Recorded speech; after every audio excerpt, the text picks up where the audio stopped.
Welcome to the Good Food CFO podcast. I'm your host, Sarah Delavan. Joining me once again, as always, is our producer, Chelsea Steer. Hey, Sarah. Today, you are walking us through some pretty big stuff. You are sharing with us the 3 essential financial models for food businesses. And I guess I want to start off with my very first question. What makes these models essential? I think that's a good question. I think that they're essential because it helps you understand the foundations of your business, right? Without giving too much away, we're talking about your pricing model. We're talking about your break-even model. We're talking about your cash flow model, right? These are essential because if you don't know your margins, you don't know how cash is going to be flowing or not flowing in your business. If you don't know what your break-even point is, you don't know what your sales targets are, right? So these are models that give us information that help us to build our businesses, that help us know, okay, how much debt am I likely to have to take on? How much cash do I need to get this business going? How many customers do I need to have to start breaking even? Like, these are all huge pieces of information that are wildly helpful to founders and, quite frankly, help us understand like what getting there is. Where is there, right? Like, how do we make this business work? And what are the pieces of information that will let us know if we're on track or off track? And I think these essential models do all of that.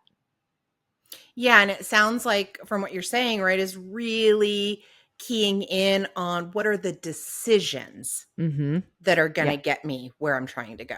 Yeah. And we share at the top of the episode, right, that like a founder reached out to us and basically asked the question, like, how do we de-risk a business? And there really is no such thing as de-risking, but you certainly can be informed as you go to launch a business or as you go to launch a new product. And that's really what this is all about. If you don't have a pricing model and you launch, you could be losing money with every sale and not have a sense of that until you're like really deep into it and out a good amount of money, right? So we're trying to help avoid that. You know, after going through the conversation with you, something I took away from it was that it's not just about how am I getting there, what are the decisions I'm going to make and all that, but it gives a level of, I'm going to use the word confidence, but it's like confidence, peace of mind, ability to sleep at night, right?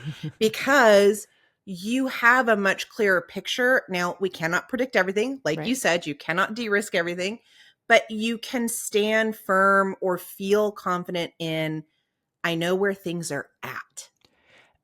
Yes, I agree with that. And this is sort of stealing from a future Baba Yaga episode that we're going to air here that I just had recently. But something else is like standing firm in your pricing, standing firm in your model, right? Because like a great example is if you haven't done your pricing model and you don't know what you need your margins to be and therefore what you need your price to be in order to, you know, align your business with your level of risk and debt tolerance, right? When someone comes along and says your product is too expensive, it should be sold at X price, you are tempted then to sway with them and go, oh, okay, I'm afraid that my price is too high, that my product is too expensive. I'm going to change it. If you've got the model and you go, I understand where you are coming from, but here is why my price is what it is. And then you know that you need to just do the communication, right? And create that brand that makes it all make sense.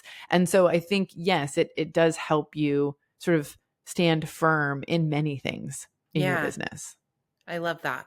Well, Sarah, before we get into the 3 models, I brought a news story today that I would love to share. It's kind of a feel-good article that I think highlights how regional food systems can have a really big impact on the communities that they're in. I'm into it. This sounds great. So the article that we are going to be talking about today is from Civil Eats.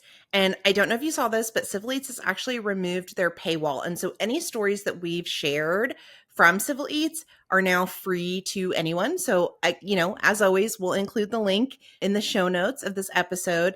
And anybody who wants to do a deeper dive or read more about this story, they can find the link there. The article is titled How a Vermont Cheesemaker Helps Local Farms Thrive. And it covers the story of brothers and cheesemakers, Mateo and Andy Keeler, who are founders of Jasper Hill Farm in Greensboro, Vermont. So Yeah. good. So the brothers actually grew up visiting Greensboro. They would regularly visit Caspian Lake, which is in town, and they always dreamed of owning land in the area. And in, I think it was like the late 90s, they decided to do so. They actually took the risk. They jumped in, even though at the time land prices were particularly high in the area. Because if you remember the late 90s, aging myself, this was the time of the dot-com bubble. And there was a lot of tech money out there. And at the time, they were buying up land, particularly in this area, and it was like non-farmers that were, Right. buying up this land. But so they did. The brothers decided to make the jump. They bought the land. And at the time, if I remember correctly from the article, they were craftsmen, both of them. But as they moved into Greensboro and started spending time there, they decided to change course. They decided to become cheesemakers and to really work the land. And that's how they founded Jasper Hill Farm. But Jasper Hill was not merely about profit, making money. It was also for them about leading a life that had purpose Mm. at its core. Mateo's actually quoted in the article saying, Jasper Hill grew out of this notion that a whole life is encompassed by three intrinsic needs: meaningful work in a place that you love with the people that you love. Mm. We started with this idea that we need to figure out how to capture more value and retain more value and take control of price, essentially, in a way that would give us some agency in the future of our participation in a market system. Mm. And that is how they came to cheese. They saw cheese as this value added product that fit the bill. This is, I think, a good like stopping point or time to talk about like the realities of the dairy industry. If we go back to 1973, I'm going to share a little history here. There was a gentleman by the name of Earl Butz who served as the Secretary of Agriculture under President Nixon. And infamously, Earl Butz said that farmers should, quote, get big or get out. And this philosophy essentially encouraged agricultural consolidation and the industrialization of farming. And as a result of that, the number of farms in the United States began to steadily decline. And it has continued to decline ever since. In the article, Civil Eats calls out the 2022 Census of Agriculture. And what that census tells us is that the number of dairy operations that are actually able to sell milk has decreased by almost 39% in just 5 years. And in 2020 alone, over 2,500 US dairy farms were forced to cease operations.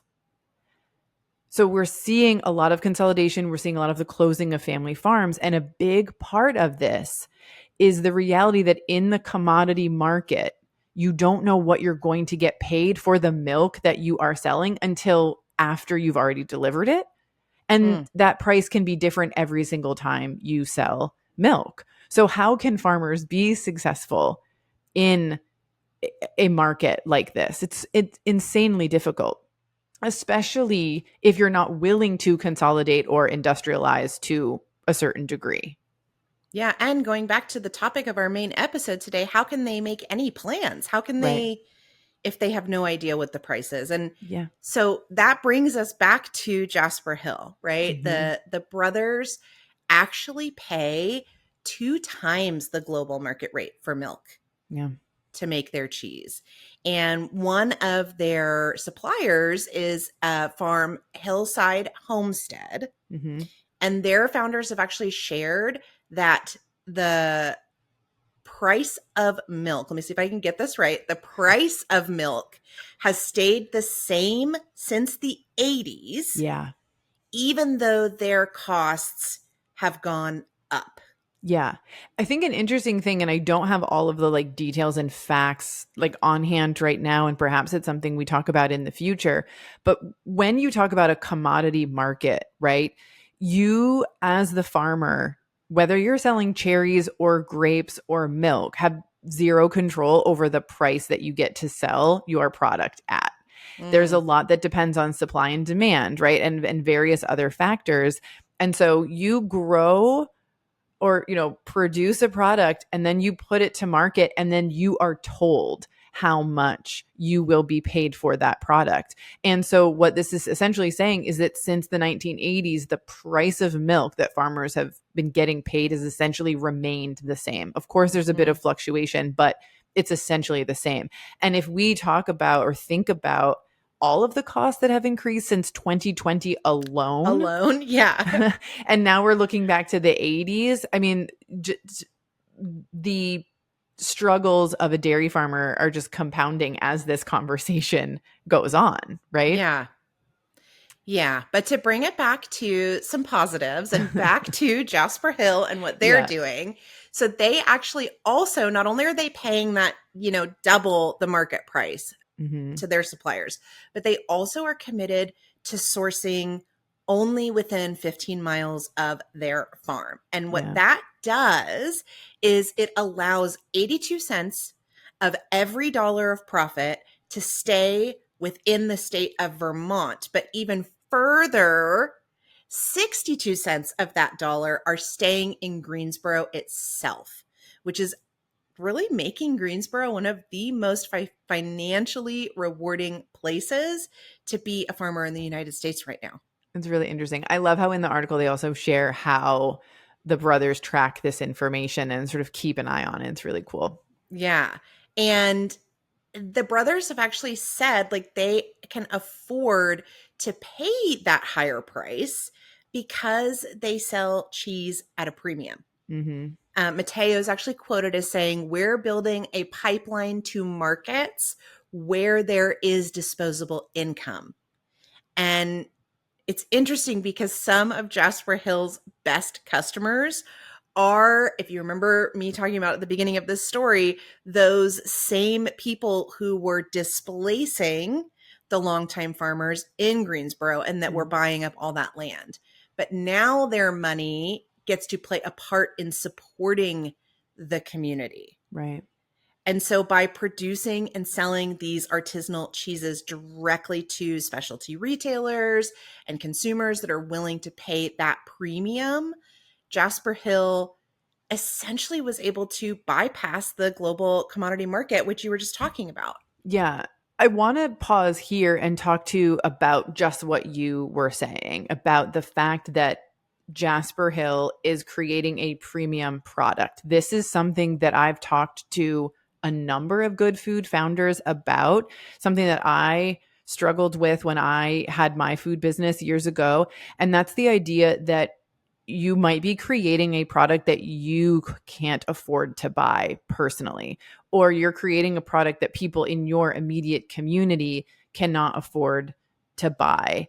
And there is I think, an ethical dilemma that comes along with that, especially in the case where you've had people displacing farmers and now they are your customers, right?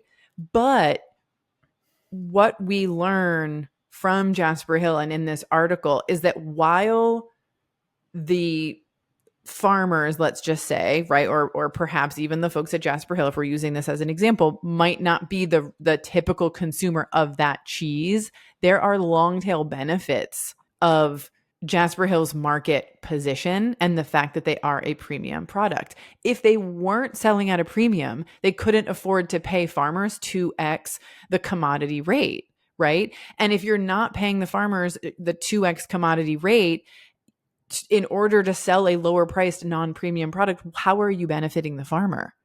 Right? Yeah. They're just in the same situation as the standard commodity market. In fact, for Hillside Homestead, the supplier we talked about a minute ago, their partnership with Jasper Hill has become crucial for their farm's Mm, viability because those higher milk prices from Jasper Hill not only have improved their profitability as a farm, right? mhm, But it's helped them to qualify for loans that they wouldn't have before and utilize that to really establish their own farm. mm. And they've actually they talk about in the article about how they're taking what they've learned from Jasper Hill and they now have a long-term goal to diversify their income by launching an ice cream company. Yeah.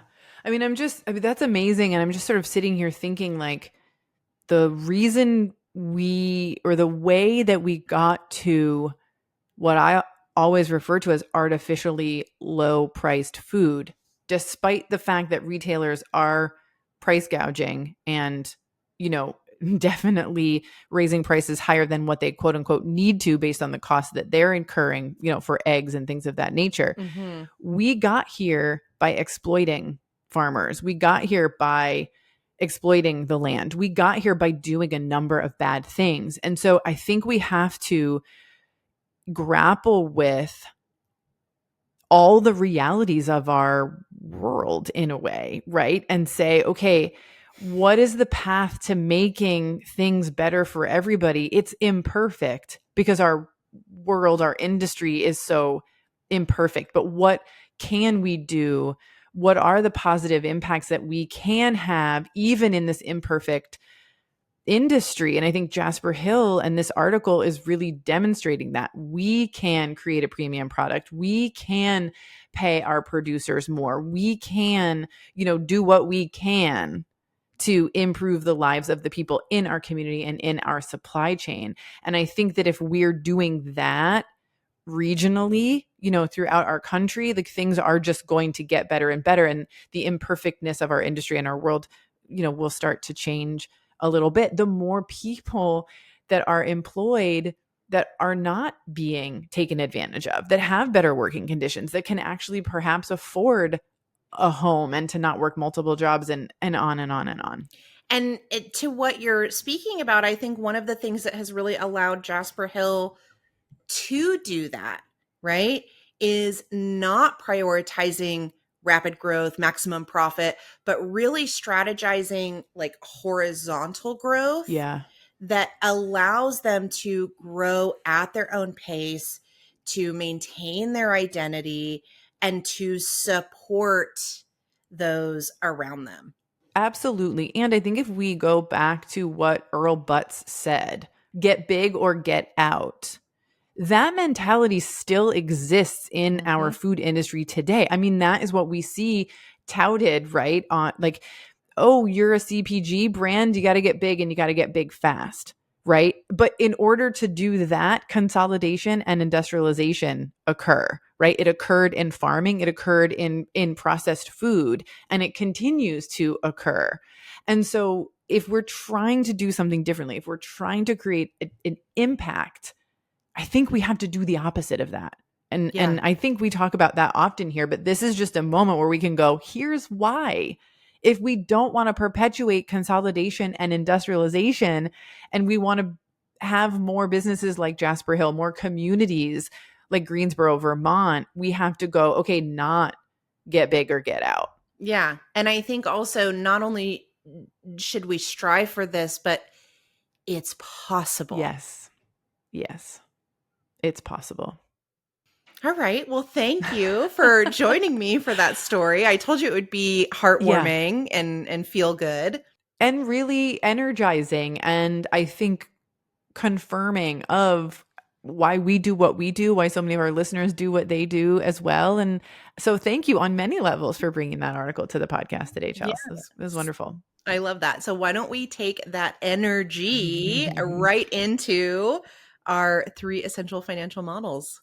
Sounds good. Let's do it. As a good food founder, do you ever feel like your work is done in a silo? Is it difficult to feel confident in your business and financial decisions because you don't have a sounding board? Well, in our weekly CFO office hours, you'll not only get the chance to work shoulder to shoulder with the Good Food CFO herself, Sarah Delavan, but also with a small group of your peers. Together, you can support each other through the work of building a business on your own terms. Passes are available now on our website. Just visit thegoodfoodcfo.com and click on coaching. And now back to the show. So, Sarah, like we mentioned in the intro, you are going to be sharing with us today 3 financial models that you think that every founder, no matter where they are in their business, no matter what stage they're at, that they should be not only using, but checking in with regularly so that they can make better informed decisions around the business. And I know that when we get this question, as we've gotten it, recently a couple times now, often the founders are looking for a way to sort of remove the risk of those decisions. So I think we should start with the fact that there is no such thing as de-risking a business, right? There's always going to be things that are outside of our control. And for that reason, there's inherent risk in operating a business, right? Being an entrepreneur in general. But what we can do is control the things we can control, namely making informed decisions. And financial models, specifically the ones we're going to talk about today, they each do that. They each provide us with information so that we can make informed decisions in different ways, and they actually build on one another. And so where are we starting? I want to start with something that I actually think a founder should do if they have not launched yet, or if they're going to launch a new product, or even if you're several years in business and you don't have this model. I want you to start here first, and that is with a pricing model. So we have had pre-launch businesses, right? Founders come to us with brilliant ideas, brilliant products that they aren't on the market yet. There's really no true competition for them, right? They're absolutely going to be filling a hole and a need in the marketplace, but the pricing model rooted in the cost to produce the product doesn't work. And so when you say it doesn't work, what do you mean by that?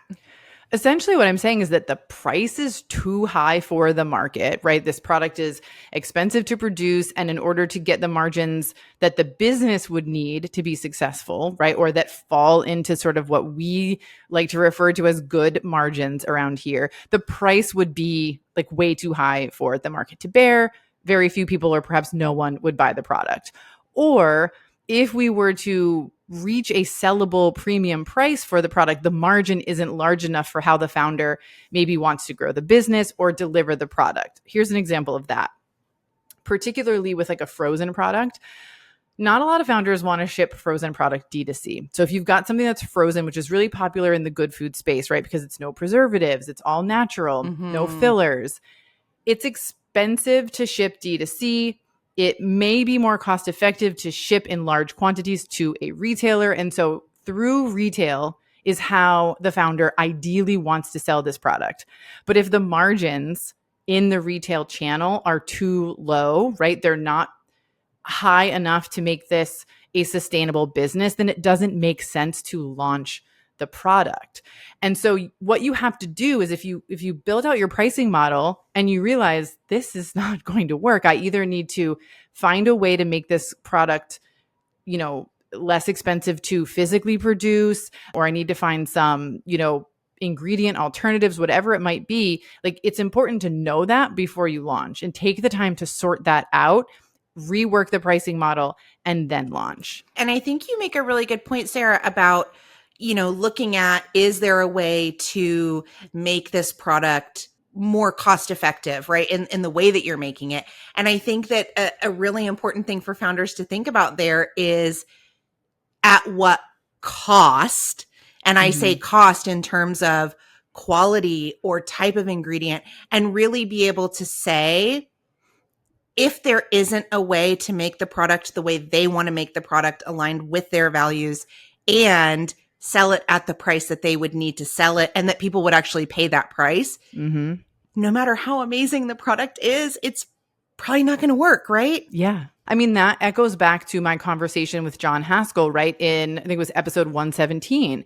If we don't have a value proposition that works for our customers, they're not going to buy the product. If we sell our product at a price that doesn't result in the margins that we need to have cash in our business, right? Or to make it to our break even point, then our business won't last. So it's not a smart decision to move forward with a price that's too high or margins that are too low. You have to rework the product. You have to rework the process or the mix of things, right? To get that product and the pricing model right. This is typically pre-launch work, right? Like I said before, we've had founders come to us with brilliant ideas. We're working through this part of the model and they can't get it right. And we say, okay, let's pause where we are now. You go back and do your homework. You create new relationships. You learn new things. And if you find that you've got a model that can work, come back and then we'll work through the next steps in the process. Yeah, I can definitely see why this is like number one. This is Yeah. that foundational work, no matter the business. Yeah. And the other thing too is like whenever you launch a new product, I want you to work through this model, right? Like make sure that the pricing works for this new product. And then anytime you're changing, and maybe you are changing an ingredient, maybe you are changing a process in an existing business, bring it back to your pricing model, update your pricing model, because it really does inform things like your break-even analysis and your cash flow, hint, hint, which are two other models that we're going to talk about today. And I think that's such a good point too, because I would imagine if I'm a business and let's say I have like 4 products, right, that I sell in my on my menu or right in my line. And I decide, oh, we're going to make this one change for this one product. And I've already been going along margin on that's great. I'm not worried about that product, but maybe the new ingredient is 20 cents more per unit or something. And I think 20 cents, not a big deal. And I don't go back to the pricing model and I don't look at it. Well, a month, 2 months from now, when I'm like, wait, why don't we have the cash to pay this invoice or this thing? Like it is exponential in that way. Yeah, I mean, especially if it's a primary ingredient. Now I'm thinking back to the Ingredient Brothers episode, right, where Aaron talks about, if something is a substantial ingredient and that went up 20 cents a gram or 20 cents per recipe unit, like, that will have a big effect as opposed to something that's like a minor item. And if that went up 20 cents a gram, but you're using like 2 grams or like a fraction, you know what I mean? Like what I'm trying to say is like the weight of the effect is different depending on what portion of that recipe that ingredient makes up. So it's good to know that. Here's the other thing. I'm going to give you an example in the opposite direction. I work with a founder who's a primary ingredient, not the primary ingredient, but a primary ingredient, the cost like cut in half, possibly even more. And because no one was really revisiting these pricing models, the margin on that product was through the roof. And we had no idea because no one looked. And when someone on the team went and was doing updated recipe costing, they actually came to me and they're like, hey, since you did the recipe costing, a year and a half, 2 years ago, my numbers look really different than the numbers that you got. Like, will you comb through this and make sure I didn't make a mistake? And so I went like line by line through their worksheet, that they were using for costing, and everything was accurate. So I was like, all right, well, let me see what the difference is between my version and their version. Did the recipe change? Did something happen? And then there was this glaring cost change in a primary ingredient. And so I emailed the team and I was like, here's the big difference. Like this change in product price, ingredient price is massive. Is the new price that you're using correct? And it was like, yeah, here it is on the invoice. And it's like, yo, the margins are incredible on this product. And so we've been selling it at a premium price. It is a premium product, but it opens the door for a conversation of, could we reduce the price of this product? And what would that mean? And of course, you don't just jump in and say, the margins are high, we're going to reduce it. But it opened the door for that conversation that we didn't know was a possibility that we could be having, right? So there's so important to look at this model for so many different reasons. Absolutely. I can see how it touches so many different decisions. Yes. right? Which is what Yes. we're talking about. Exactly. So, Sarah, for a founder who maybe doesn't have this pricing model in place, they are listening right now and they're like, "Oh, I got to get on this." What can they do? How can they get started? What should they do? Yeah. Well, I think you can visit the Good Food CFO website. We have what we call the perfect pricing calculator. An exciting sort of news on this is that this calculator has been in existence for a while. And originally, the way that we built this was that you could enter the cost of your product. You can enter your retail price. So whether that's your D2C price or the price that you want on shelf, right? As you maybe sell to a retailer or even sell through distribution. And then you can also enter in the price that the margins that the retailer will get and the margins that the distributor will get to identify, okay, how much is the distributor going to pay me? And what will my margin be? And how much will the retailer pay me? And what will my margins be? But what we've seen over the years is that people come to this calculator with different pieces of information.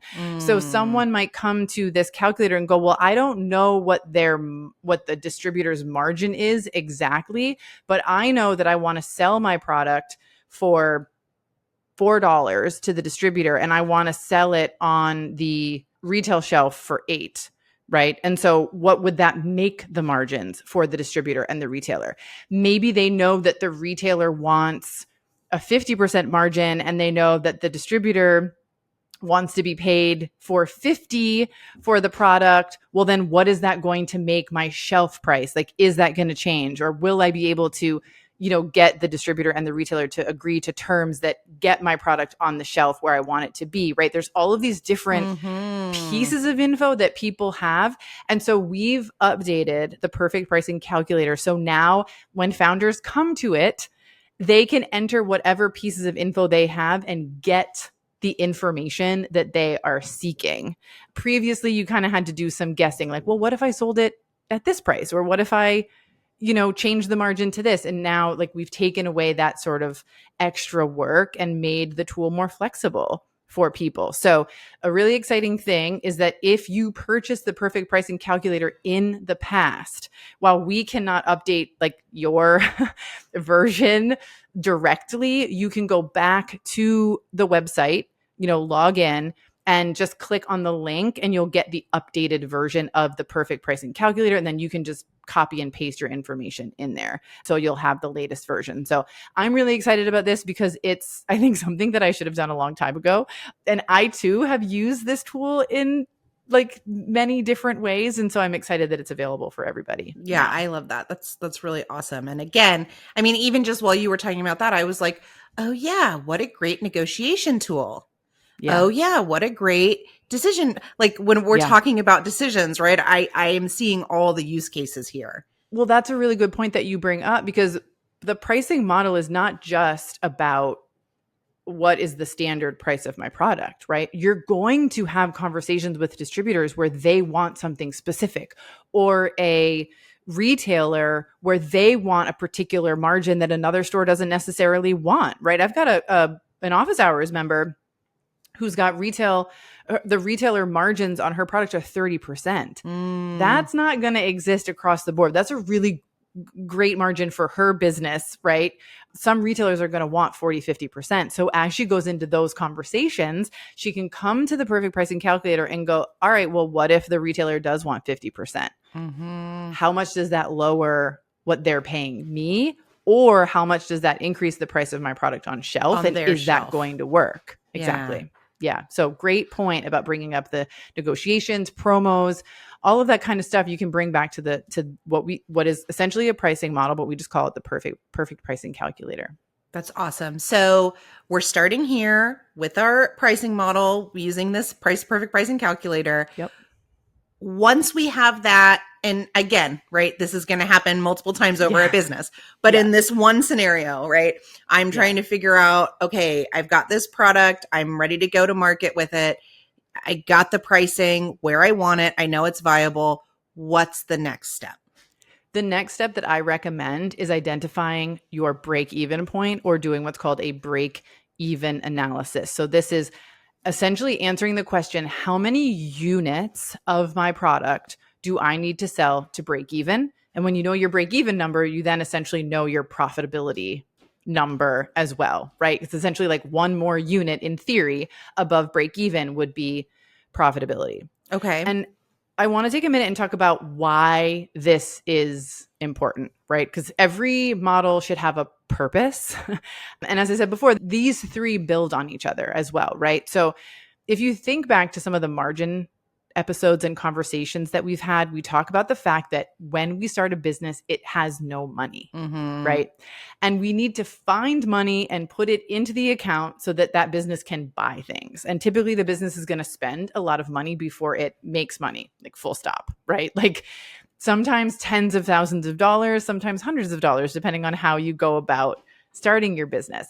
But then it's going to reach a phase where it's going to be spending more than it's making, right? So you start out with like, I'm not making any money, but I'm spending money to get this business set up. Then we start making money, but we are not yet making as much money as is required to cover all of our ongoing expenses. And then we're going to reach a point where we earn just enough money in revenue, right, to cover our expenses. And we want to know when that point is, because again, echoing back to my conversation with John, most businesses fail because they don't make it this far. They don't make it to break even and then eventually to profitability because they run out of money before they get there. And so if we're trying to avoid that, right, I guess the only kind of de-risking that you could have in your business is like knowing how long it's going to take you to cover your expenses with revenue, right? And actually making it to that point. Even then, it's not foolproof. No plan is foolproof. But I think that that's step number one. How many units do I need to sell to break even? And how many units do I need to sell to be profitable? This is the core, like, next piece of information that we need to talk about. And I imagine that we've talked about what this model looks like here on the podcast. And I think that you can actually approach this in lots of different ways. This is one of those areas where it's like, however this works for your brain, like build out the model. So I'm going to give you some like best practices, sort of like really basic guidelines, but then you as the listener, the founder, can build this out any way you want. If you're the type of founder who's like, I don't know Excel and I don't want to do that and just give me a template, like we can help you out there. But truly, this is a model that like just make it really simple. Do you know what I mean? Yeah. So the first thing I want you to do, and this sounds a lot like a financial forecast, right? Like, again, if you've been around here for a little while, the first thing I want you to do is lay out your monthly fixed operating costs. Detail them if you need to, right? Be like, okay, these are my insurances. This is my website fee. This is my rent. You know, just the things that are fixed in your business, the fixed costs, right? Not your cost of goods sold, just your fixed costs, the ones that you're going to pay monthly. Yeah. Then you might think about like, oh, I have this one-time annual insurance, or I have a quarterly workers' compensation bill or something like that. So pop those into.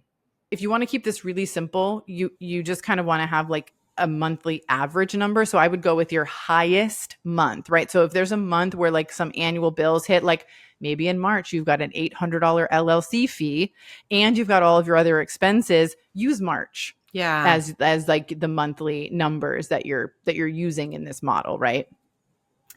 Then we're going to move to cost of goods sold. And you know your cost of goods sold, and you also know your gross profit margin if you've worked through the pricing model. And I'm going to assume that you have, right? So let's just say that from the pricing model, we know that our cost of goods sold are 30%, which means our margin is 70% on a product. And we're also really simplifying this right now and pretending that we only have one product, okay? Just to keep it really simple. So margin plus COGS is always going to equal 100%. I don't know if I've ever like really said that on the podcast, which is how we know that if our COGS are 30%, our margin is 70. And what that means is for every unit that you sell, right? Every $1 of revenue that you generate, 30% of that dollar is going to go to cost of goods sold, and 70% of that dollar is going to go to your gross profit line. So let's say you've got a $10 product, right? When you sell that $10 product, that means $3, 30% goes to cost of goods sold, and $7 goes to gross profit. Make sense? Yeah, I'm with you so far. Okay. So then if you sold 100 units, you would have $300 going to cost of goods sold and $700 going to gross margin. Now, here's where we get to the break even part. If you've calculated your operating expenses and they are $1,000 a month, that means that you need to generate $1,000 in gross profits, not revenue, to cover your operating expenses. A lot of people get confused about this and they think that they need $1,000 worth of revenue to break even. So that's like a big lesson number one here, right? We need $1,000 in gross profits to cover those operating expenses. So what we need to do is go, okay, if I need $1,000 in gross profits and 70% of everything I earn in revenue is going to be my gross profit, then how much do I need to earn? And I've done the math here for us. And if we generated $1,450 in revenue, we would have $1,015 in gross profit. We'd have enough to cover our $1,000 in operating expenses. And that means if each unit is $10, we have to sell 145 units. You're getting a lot of really good information about what it takes, right, in your business in that simple math problem. Yeah. This model gives us many things. It's giving us an awareness of what the critical sales numbers are for our business, right? And really gives us a sales target that we can use as the starting point for a sales strategy, which is huge. When you start a business and you're like, I don't know how much I need to sell to break even, you sort of don't have an end point, a goal. It's like running a race and you're like, I don't know how far I need to run. So I don't know if I can sprint right now. I don't know if I need to go slow and steady because I'm going to be running a marathon out here. You know what I mean? It also gives us the opportunity to think critically about that number. And we're using 145 in a month, right? But somebody might do this math and get 10,000 units in a month, right? Depending on the price of the product, depending on the margins of the product, depending on the overhead cost of the business. Exactly. And so what then it gives you the ability to do is say, can I produce that many units the way that I'm planning to produce them? Maybe I thought I was going to self-produce in a kitchen that I pay by the hour, but it really seems like I would need a co-packer to hit these numbers, right? How many individuals or stores or food service accounts will it take to reach 145 units in a month or 10,000 units in a month? And how long do you think it will take you to reach this point? And I want to dig into this a little bit because when it comes to having a model and it says, okay, you need to sell 145 units in a month, something it gives us, as I said before, is like a sales number, right? And then you can take that number and go, who am I going to sell to? Who am I going to reach out to? What is the case size of my product? If I'm selling 10 units in a case, then I know I have to sell, 14 and a half cases to get to my 145. Who's most likely to buy those cases? It just, it starts to trickle down for you and you can create a plan. 100%. And I think that that's such a good point that you're making around, we've talked about this before many, many times. Like when you start to say, hey, have you done a sales forecast? And everybody's like, no, XXX, I don't want to do that. No. Yeah. But I think that this is a way of almost working backwards and then going, okay, so this is what I need, instead of going, well, this is what I think I can do. And I think that's what everybody gets stuck on, right? Is going, well, no, this is what I need. So how am I going to at least make what I need happen? Yeah. Here's another thing this does for us, which I think can be tricky. And I hope I don't overcomplicate the conversation here. But when we discount our product, it reduces our margin. It means then it increases the number of units we have to sell to cover our costs. If we increase our operating costs, it increases the break-even point. It increases the number of units we have to sell to cover those costs. And it's such a common sense kind of a thing, but I feel like in the heat of actual business operations, people lose sight of that. And I talk a lot in office hours and with my clients about business being a math problem. And it's our job as founders and CFOs to go, okay, how do I make this math problem work? And then just execute on it. And so if we're really honest with ourselves about how can we reach this number, how quickly we can reach this number, if we need a co-packer or not to hit this number, if we should maybe reduce our overhead costs a bit to lower that break even point, right? Until we actually get our sales up there. Like there's so much value in this model for that reason. This is another point I should also say where pre-launch founders may say, I don't like the way this looks. I'm going to step away. I'm going to do a little bit more work. I'm going to think about this model. Maybe I want my margins to be higher, right? So like you might go through the pricing model and have a 55% margin and feel good about it based on things we've said on this podcast, right? And then you go to the break-even analysis and you're like, 55% is on the right side of 50, but it's not right for me based on this analysis, what it's going right? to take. Yeah, exactly. And I want to have my break-even point maybe be a little bit lower. The other thing I want to say here is that this model is not showing us cash flow. It is absolutely not telling us that at 145 units we'll be cash flow positive.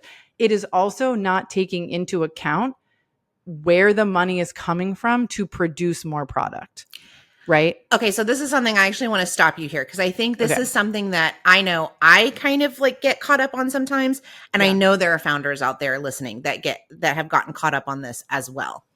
You're saying that this model doesn't show you where the money is coming from to continue to produce product, right? But what we just looked at, or what you were talking about in terms of breaking down the revenue, right, into that 70% margin. And then you said 30% going to COGS. Right.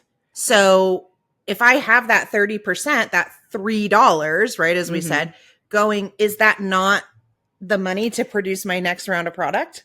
It's not. That's the money it cost you to produce the product you just sold for $10. And so it's a representation of the money you spent. So you spent $3 to produce the product and you sold it for $10. And so now I have $7. Right. And so you might have 10 in your bank account if you didn't pay the bill yet, or you might have 10 in your bank account if you borrowed that $3 and you haven't paid that $3 back yet. But I think that that's a great question because again, not again, because I haven't said it today, but I know I've said it before. The P&L is a tool, right? These models are a tool. They represent certain things, but they don't show us real cash flow. Yeah. They don't show us the sort of like, how much money do I need to make it to 145 units, right? Yeah. We know from episode, 52, that rethinking cash flow, that when we look at a model like this and we go, oh, I'm profitable. You think I will have enough money to make the next round of products that I need to make. But the reality is no, you could use that gross margin to make more product, or you could use that gross margin to pay your operating expenses, right? You can't do both right off the bat. If it's not enough. Right. Yeah. There comes a point where you can. The break-even analysis is not showing you that. The break-even analysis is showing you when you will break even on the P&L, you know what I mean? And when you'll be close to sustainability. Close, not all the way there, right? And it's kind of like a milestone. That's how I would think of it. Your break-even point is a milestone that you need to reach in your business. And then I think what you're saying, right, as we go through this whole process, then you can start building on that. Exactly. Yes. And this model, as I said before, like the 3 I'm laying out today, they build on one another. And the cash flow model is the number 3 model that I want to talk about today, because you've got a sense at this point of your cost per unit, right? You know what your margin is. You've got a sense of, how much you need to sell to hit break even and profitability. Now it's time to make sure that you've got the cash to get there. And that's where the cash flow model comes in. It's going to show us how much money we need and really when we're going to need it, as well as the total amount of money that we're going to need to make it to that break-even point. how can you take the information, right, that you've gotten from that break even analysis and translate that into understanding this information? Yeah. Well, number one, you've got a lot of the data that you will need for your cash flow model already. And it's kind of just like laying it out in a different way. Okay. Right. So, number one is you've got your operating costs. I love to start with operating costs. I love that bottom up model. So, take those operating costs that you have, and now you're going to lay them out instead of just like picking your most expensive month and using that as sort of like that break even point that right in the analysis we just did. Now we're going to actually lay out our actual monthly expenses, January, February, March, April, across 12 months or more of a cash flow projector. That's number one. Then you have a sense of that you need to hit 145 units of product, right? You're potentially not going to get there overnight. Maybe you will. Maybe if 145 is the answer, you know what I mean, to your business equation, you go out and you identify customers and you're like, okay, I can sell 145 units in month one. For most businesses, there's going to be a ramp up and there's going to be a relatively significant ramp up. Could be a year, could be 2 years, depending on the model, right? To get to that break even point. And so what I would like people to try to do, what you have to do here, and you will not be 100% right, you just have to do your best, is to lay out, okay, how much do I think I can sell in month one? Will it be 10 units? Will it be 10 cases, right?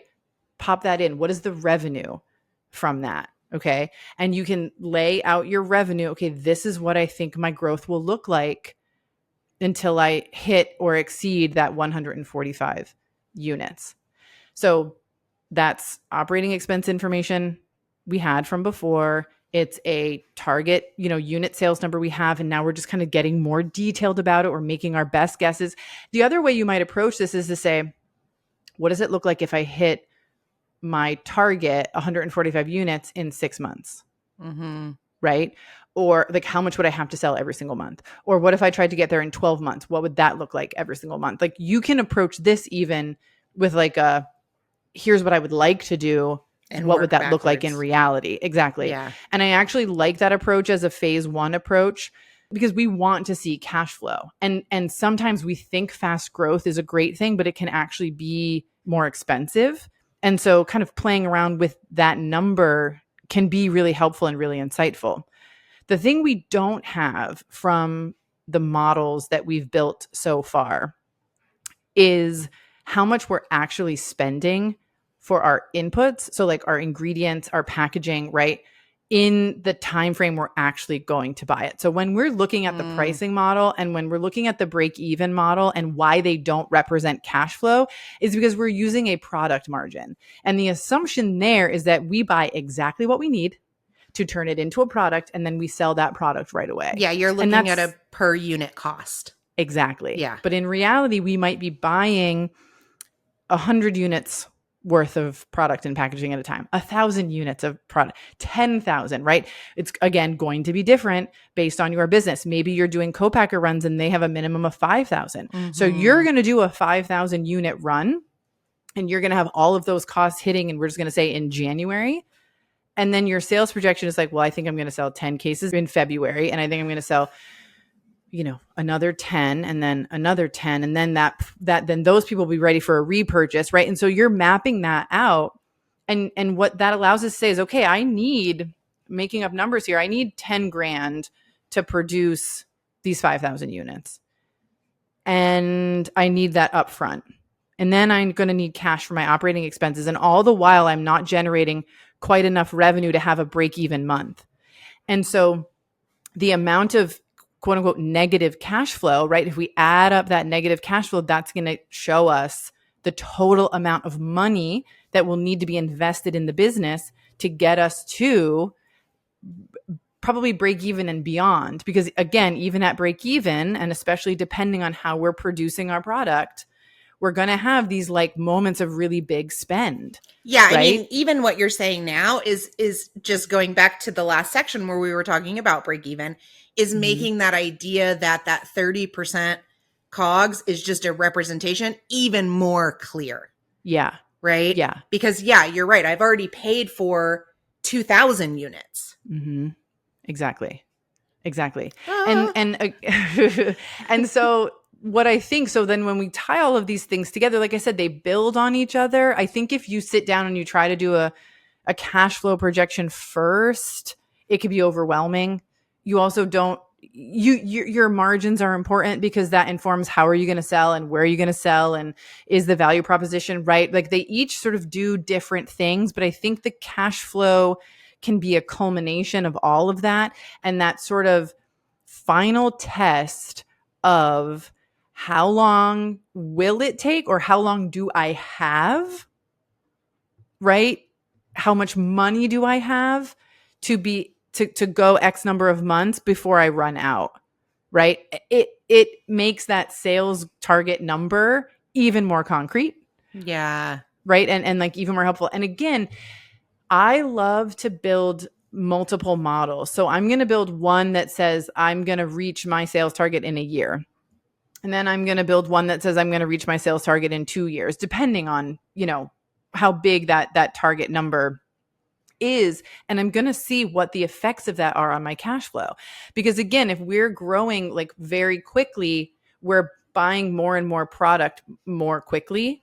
Do you know what I mean? As opposed to sort of slowly growing what that production looks like. And we're Mm-hmm. often surprised, even I'm surprised when we run models and we see like what this actually looks like. And so this, again, I just want to reiterate, this is the opportunity to say, okay, how long will it take me, or how long do I have? If I have $100,000, I have to figure out, and I can figure out within my cash flow model, how long that $100,000 will last me, and therefore what my time frame is to get my business cash flow positive. Yeah. And so, Sarah, you mentioned with the cash flow projector, you're putting in your operating expenses, you're putting in those inputs. What else can founders, put into this model and get out of it? I think that's a great question. If you are going to sell to a retailer, right? Or if you're planning to go through distribution, you absolutely want to have your free fill costs entered in Mm. there. You want to have any slotting fees that you're going to encounter in there. You're going to want to have any, quarterly promotions and things in there. So you want to make this model as real as possible. It's not going to be based in reality right off the bat. That's another sort of like thing I want to demystify here. When I build my first cash flow model for someone, like we don't know what the sales growth like rate will be like, for example, right? And that's something we have to figure out. So I'm entering on all of my operating expense costs first. Then I'm entering my cost of goods sold as like a percentage, which I know is not a real representation. And then I go back to the team and go, okay, here's the current version of the model. Here are the things we need to make this a true representation of reality. Do we like this growth plan? And if we do, then how will we be purchasing our inputs? And then I pop those in. Okay, now we've got our inputs. Now we've got our sales mapped out. Who are we going to sell to?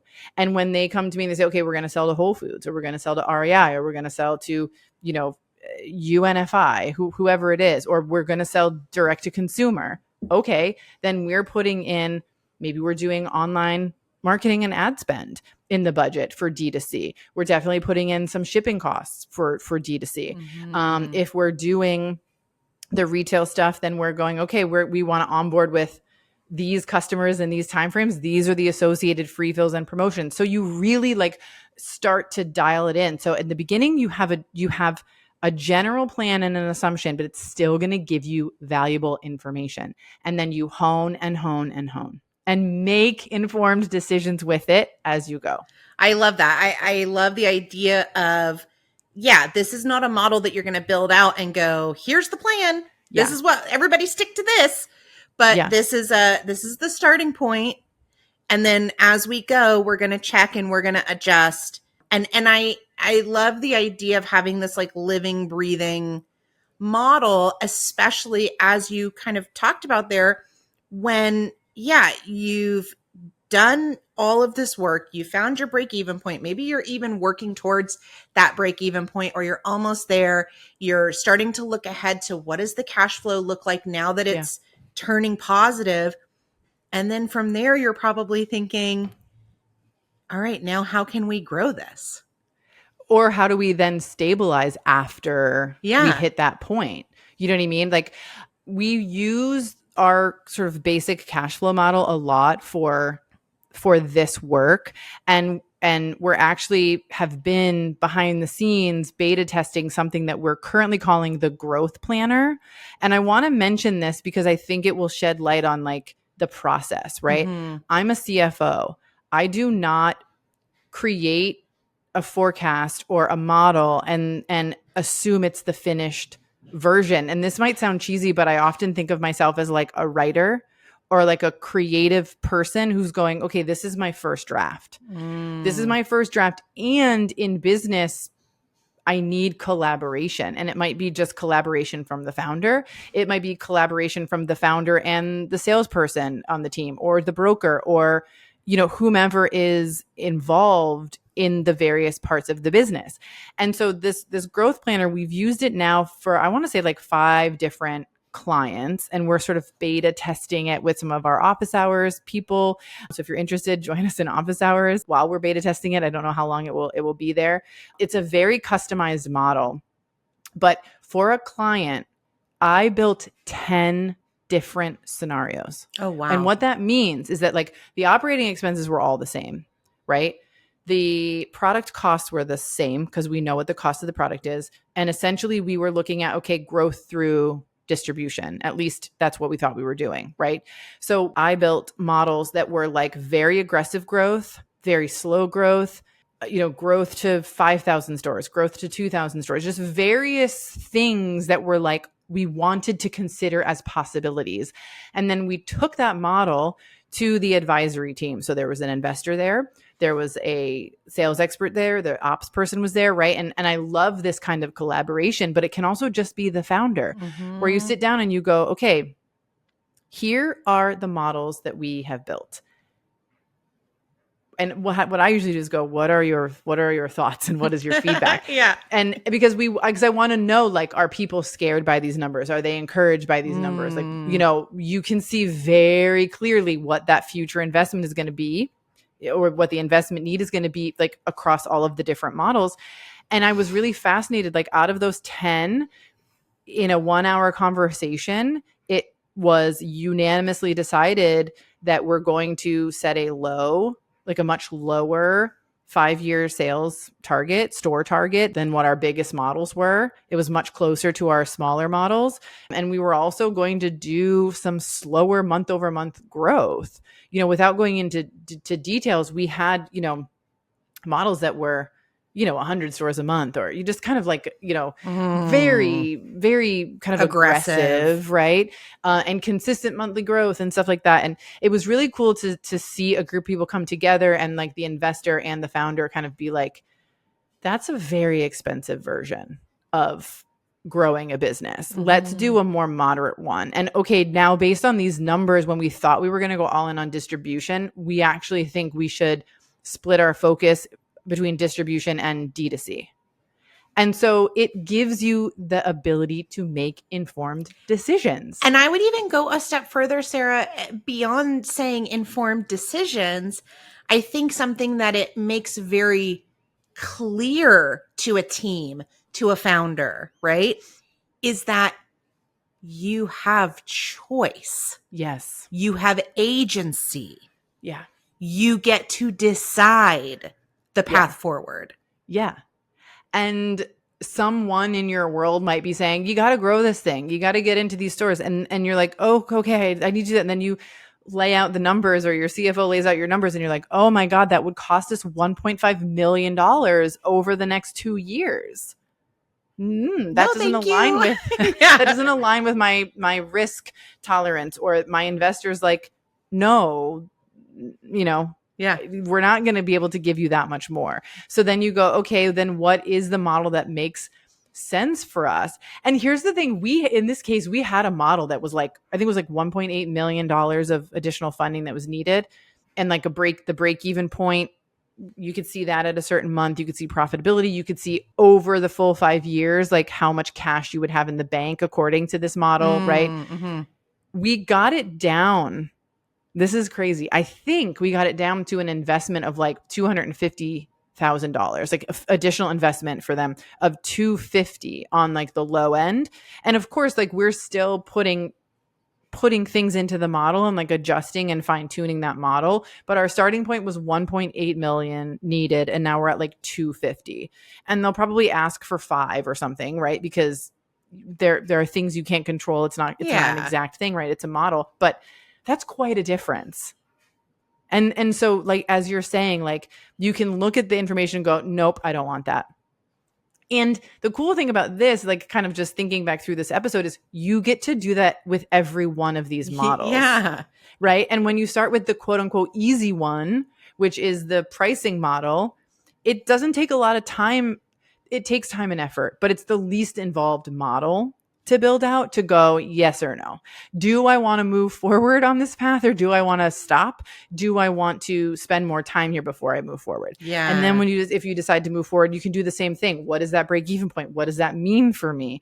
Do I like the sounds of that? Do I think this is possible? Do I want to move forward? And then if you say yes, then you get into the cash flow, and then you sort that out, and it's not de-risking completely, but if it stops someone from getting into a business that can put them in a huge amount of debt, could create a financial burden that they don't want or need in their life, I suppose that is a form of de-risking. Maybe I've come full circle on that. Yeah, maybe it's not about de-risking the business, but it's about de-risking our decisions. Yeah.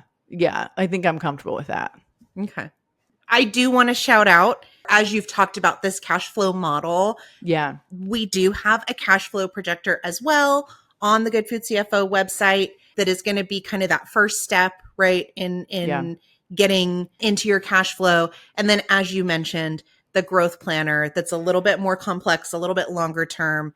Yeah. That you're beta testing right now. And I will say, you said that you're beta testing in office hours, but I also want to shout out as a reminder that all of our Baba Yacht members also get to beta test any courses or tools that we are working on. Yeah. And so Chelsea, because you sort of manage that part of our business, how can Baba Yacht members like reach out to get a copy of the file and to test it? What's the best way for them to do that? Yeah. So we will have a form in the members area of our website. So Perfect. Members can log into their members area and they'll see the form right there on the homepage. I want to use the growth planner. Yeah. And then we will send them everything they need to access that tool. Perfect. And I will add, the reason it's beta testing right now is because it's highly customized. And so what we're working through in this process is like, how do we create a version of this tool, as we do with all of our tools? Like, how do we make it so that it can accommodate everyone's needs in a single format? And so we're trying to accomplish that. And so the more beta testers we have, like the better, because we can learn a lot about what your needs are and how to build the tool. And it can actually help to speed it up, to market. And if you're a beta tester, you get that puppy forever. So yeah, we as a thank you for your like feedback, which is really the only thing we ask. If you use it, you'll get some coaching around it.